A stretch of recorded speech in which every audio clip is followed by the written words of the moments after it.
When it comes time to professional dress, you really want to make sure that you're picking your colors wisely. Like, make sure you pick colors that don't make you look too dark, like wearing all black and gray, but at the same time don't wear colors that are way too vibrant, like having purple and like reds and pinks all over your outfit. You really want to have something that makes you look good and that represents your topic. Like, a lot of people in medical field do either red or blue as their kind of accent color, but you really want to make sure you look crisp and clean.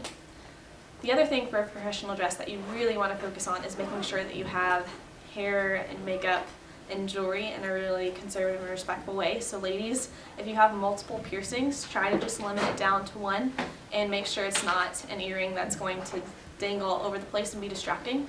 When it comes time for your hair, make sure it is very polished and clean. It doesn't necessarily have to be in a bun or ponytail, but just make sure it's not all down in your face. Guys too, if you're a guy who likes having their hair all in their eyes, make sure you brush that back.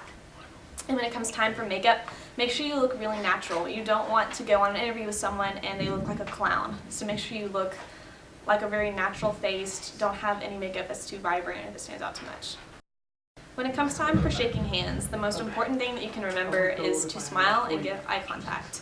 You really want to make sure that you're looking at the person's eye and that you're smiling so they feel like they are welcomed and so they feel like they're very engaged. You also want to make sure that you have a very firm handshake.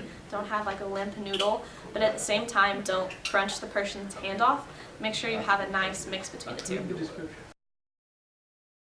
When it comes time to making phone calls, you really want to make sure that you come across very confident and poised. So a really good tip that helps is that while you're on the phone call, make sure you smile. It sounds kind of ridiculous because the person cannot see you, but when you smile, you tend to have a lot more upbeat word choice, you tend to flow a lot better, and you really come across as a lot more engaging and lively. When it comes time to write your resume, you really want to put things on there that are going to make you stand out over other people. So those of you that have really high GPAs and ranks, that's a really good thing to put on there. If you have volunteer experience that's unique to your field, like I did veterinary medicine and I volunteered in an animal shelter, so that was something I really wanted on my resume to get out there. Or you really want to have some extracurricular activities.